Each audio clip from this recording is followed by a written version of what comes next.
സഞ്ചാരം എന്ന പരിപാടിയിലൂടെ മലയാളികൾക്ക് വളരെ പ്രിയങ്കരനായ വ്യക്തിയാണ് സന്തോഷ് ജോർജ് കുളങ്ങര. വലിയൊരു ആരാധക നിര തന്നെയാണ് അദ്ദേഹത്തിന് സ്വന്തമായി ഉള്ളത്. പൊതുവെ അദ്ദേഹത്തെ സോഷ്യൽ മീഡിയയിൽ ഒന്നും അത്രയ്ക്ക് കാണാറില്ല. എന്നാൽ അടുത്ത കാലത്തായി അദ്ദേഹം നിരവധി ഇന്റർവ്യൂസ് ഒക്കെ നൽകിയതായി നമുക്ക് കാണാം. നിരവധി യൂട്യൂബ് ചാനലിലൂടെ അദ്ദേഹം തന്റെ ആദർശങ്ങളെക്കുറിച്ചും തന്റെ യാത്രകളെക്കുറിച്ചും നിരവധി കാര്യങ്ങൾ വെളിപ്പെടുത്തിയത് നമ്മൾ കണ്ടിട്ടുണ്ട്. ഏറ്റവും ചെലവ് കുറഞ്ഞ് എങ്ങനെ യാത്ര ചെയ്യാം, എവിടേക്കൊക്കെ പോകാം എന്നതിനെക്കുറിച്ചെല്ലാം സന്തോഷ് ജോർജ് കുളങ്ങര വെളിപ്പെടുത്തി രംഗത്തെത്തിയിരുന്നു. നമുക്കൊരു 30,000 രൂപ അല്ലെങ്കിൽ 40,000 രൂപയുണ്ടെങ്കിൽ അത് വച്ച് നമുക്ക് എവിടെയൊക്കെ പോകാം, എത്രത്തോളം ചെലവ് വരും, അങ്ങനെയുള്ള കാര്യങ്ങളെല്ലാം വിശദമായി തന്നെ അദ്ദേഹം പറഞ്ഞിട്ടുണ്ട്. യാത്രാ പ്രേമികൾക്ക് വലിയൊരു ഇൻസ്പിറേഷൻ കൂടിയാണ് സന്തോഷ് ജോർജ് കുളങ്ങര. എന്നാൽ അടുത്ത കാലത്ത് അദ്ദേഹം മൈൽ സ്റ്റോൺ മേക്കേഴ്സ് എന്ന ഓൺലൈൻ ചാനലിന് ഒരു ഇന്റർവ്യൂ നൽകിയിരുന്നു. ഈ ഇന്റർവ്യൂ കണ്ടുകൊണ്ട് എല്ലാവരും അദ്ദേഹത്തിന് ഇപ്പോൾ കൈയടിക്കുകയാണ്. ശരിക്കും ഒരു അഭിമുഖം നൽകുകയാണെങ്കിൽ ഇങ്ങനെയാണ് നൽകേണ്ടതെന്നും ആവശ്യമില്ലാത്ത അവതാരികയുടെ ചോദ്യങ്ങൾക്കൊക്കെ ഇതുപോലെ കുറുക്കിക്കൊള്ളുന്ന മറുപടി നൽകണമെന്നും ഒക്കെയാണ് പലരും പറയുന്നത്. ഈ ഒരു അഭിമുഖത്തിൽ റഹ്മാന്റെ വിവാഹമോചനത്തെക്കുറിച്ചും സംസാരിക്കുന്നുണ്ട്. റഹ്മാൻ വിവാഹമോചനം നടത്തിയതിനെ പറ്റി എത്രത്തോളം വാർത്തകളാണ് വന്നത് എന്നാണ് അദ്ദേഹം ചോദിക്കുന്നത്. നമ്മളിപ്പോൾ ഒരു ഡൈവോഴ്സിനെ കുറിച്ച് ഒരു താരങ്ങളുടെ അല്ലെങ്കിൽ പ്രശസ്തരായ വ്യക്തികളുടെ ഡൈവോഴ്സിനെ കുറിച്ച് പറയുമ്പോൾ അതിൻ്റെ അടിയിൽ വരുന്ന എന്തെല്ലാം അശ്ലീല കമൻറ്റുകളാണ്, എന്തെല്ലാം മോശം കമൻറ്റുകളാണ്. ഈ ഡൈവോഴ്സിന് കാരണമാക്കിയ സാഹചര്യങ്ങൾ എന്തെങ്കിലും നമുക്കറിയുമോ? അറിയില്ല. ഒരു തരത്തിലും. നമ്മളായിരുന്നു അതിന് സ്ഥാനത്തെങ്കിൽ 7 പണ്ട് ചിലപ്പോൾ ഡൈവോഴ്സ് ചെയ്ത് പോകേണ്ട കേസായിരിക്കും അത്, അല്ലേ? അല്ലെങ്കിൽ നമ്മൾ ആത്മഹത്യ ചെയ്യേണ്ട ഒരു കേസായിരിക്കും അത്. നമുക്കൊന്നും അറിയാത്ത വലിയൊരു പ്രശ്നം ആ കുടുംബത്തിൽ ഉണ്ടായിരിക്കാം. ഇതൊന്നും അറിയാത്ത നമ്മൾ പുറത്തു നിന്ന് എന്ത് കമന്റ് ഇടാനാണ്? നമ്മൾ സ്വയം വിഡ്ഢിയാകല്ലേ അതിലൂടെ സംഭവിക്കുന്നത്, അല്ലേ? അവർക്ക് വാലിഡായ ഒരു കാരണം കാണും, ഇല്ലേ?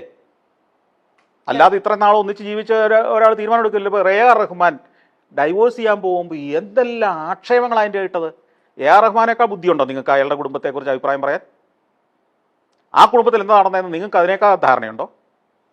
ഇത്രയും കാലം ഒന്നിച്ച് ജീവിച്ച റഹ്മാനും ഭാര്യയ്ക്കും ഉള്ളതിനേക്കാൾ വിവരമാണോ നിങ്ങൾക്കുള്ളത് ആ കുടുംബത്തെക്കുറിച്ച് അഭിപ്രായം പറയാൻ? ഒരുപാട് അലിഗേഷൻസ് അല്ലേ സാർ?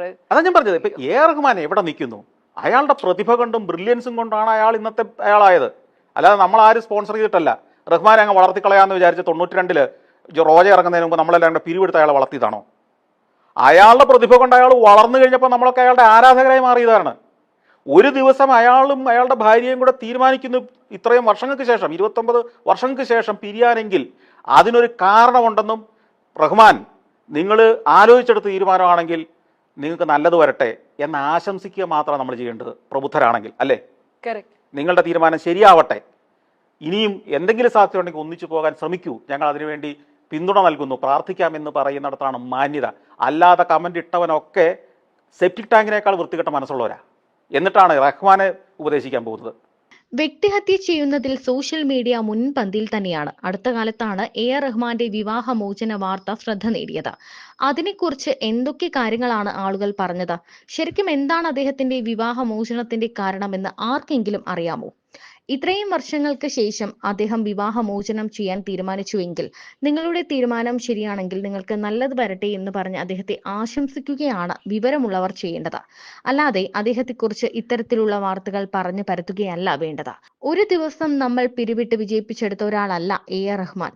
റോജ എന്ന ചിത്രം റിലീസായതിനു ശേഷം ആരെങ്കിലും പിരിവിട്ട് അദ്ദേഹത്തെ വിജയിപ്പിച്ചെടുത്തതാണോ? ഒരിക്കലുമല്ല. അദ്ദേഹം സ്വന്തം കഴിവുകൊണ്ട് വിജയിച്ചു വന്ന ആളാണ്.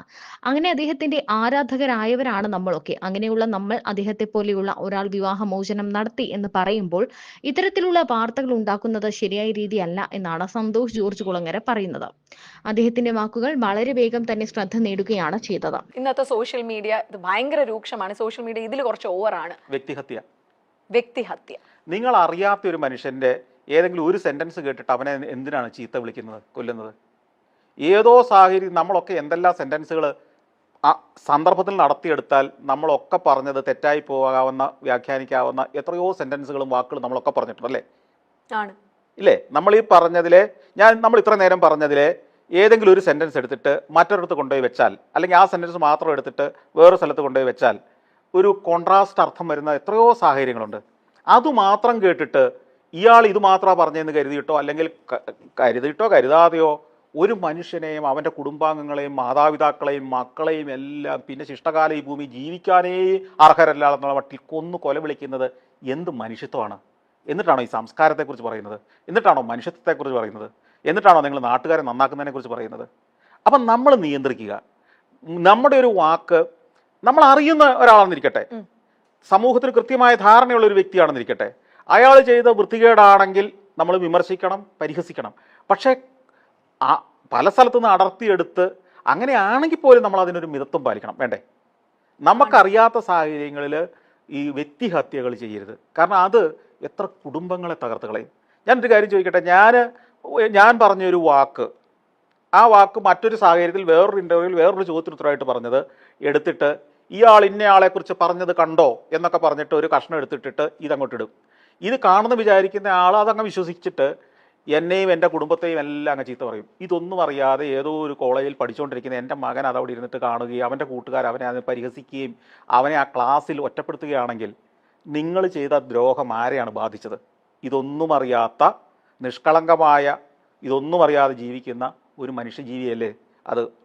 അവൻ അതിൻ്റെ പേരിൽ ഡിപ്രഷൻ ബാധിച്ചാൽ, അല്ലെങ്കിൽ അതുപോലുള്ള കുട്ടികൾ ആത്മഹത്യ ചെയ്താൽ, നിങ്ങൾ ആ കുടുംബത്തിനുണ്ടായ, ആ ജീവിതത്തിനുണ്ടായ നഷ്ടം തിരിച്ചു കൊടുക്കുമോ? ഇത് ഓരോ ആളും ഓരോ കമൻ്റ് ഇടുമ്പോൾ ശ്രദ്ധിക്കേണ്ട ഒരു കാര്യമാണ്. ഇത് നിങ്ങളുടെ കുടുംബത്തിലാണ് സംഭവിച്ചെങ്കിൽ എന്തായിരുന്നു ചിന്തിച്ചിട്ട് വേണം ഒരു കമൻ്റ് ഇടുമ്പോൾ, ഒരാളെ നിങ്ങൾ വ്യക്തിഹത്യ നടത്തുമ്പോൾ നിങ്ങൾ അതിന് മുതിരുന്നതിന് മുമ്പ് ഇത് തീർച്ചയായിട്ടും ചിന്തിച്ചിരിക്കണം.